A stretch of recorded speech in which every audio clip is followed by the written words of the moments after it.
രാവിലെ തന്നെ ആസൂന് കൊണ്ടുപോകാനുള്ള ലഞ്ച് ബോക്സൊക്കെ എടുത്ത് വെച്ചിട്ടുണ്ട്. പിന്നെ അവളെ എഴുന്നേൽപ്പിച്ച് പല്ലൊക്കെ തേച്ച് ഫ്രഷാക്കി ദോശയും ഗ്രീൻ പീസ് കറിയും കൂടെ കഴിക്കാൻ കൊടുത്തിട്ടുണ്ട്.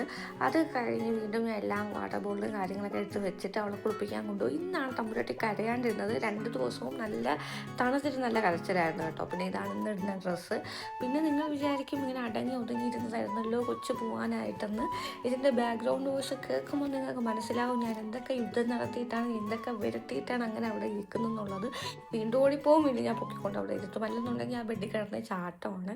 പിന്നെ അത് കഴിഞ്ഞ് അത്തറൊക്കെ ഇട്ട് നല്ല ശുഞ്ചി മണിയാക്കി ഒരുക്കി കരിയൊക്കെ വരച്ച്. പിന്നെ ഈ ഒരു ബാഗും വാട്ടർ ബോട്ടിലും വാപ്പ മേടിച്ചതാണ് കേട്ടോ യാസോന്. ഇപ്പോഴെല്ലാം മുമ്പേ മേടിച്ചതാണ്. വീട്ടിൽ പോയപ്പോൾ ഞാൻ എടുത്തിട്ട് വന്ന് പിന്നെ അവിടെ എക്സ്ട്രാ ഡ്രസ്സൊക്കെ വെച്ച് ഇത്തവണ ഷൂ ആണ് ഇട്ട് കൊടുത്തത്. പക്ഷെ കുറച്ച് കഴിഞ്ഞപ്പോൾ ആ ഷൂ മാറ്റി ചെരുപ്പാക്കിയിട്ടുണ്ട്. കാല് വേനിക്കുന്നു ഉമ്മി, എനിക്ക് വേണ്ടാന്നൊക്കെ പറഞ്ഞ്. പിന്നെ അത് കഴിഞ്ഞ് പോകുന്നതിന് മുന്നേ പാലൊക്കെ കുടിച്ച് എനിക്ക് ഉമ്മയൊക്കെ തന്ന് അടുത്തുള്ളിൽ പോയതാണ്. പക്ഷെ അവിടെ ചെന്നിട്ട് എനിക്കൊരു കോള് വന്ന് ഭയങ്കര കരച്ചിലായിരുന്നു. ഇനി എന്തായിട്ടുണ്ടോ എന്തോ ഇപ്പോൾ ഒരു അനക്കമില്ല.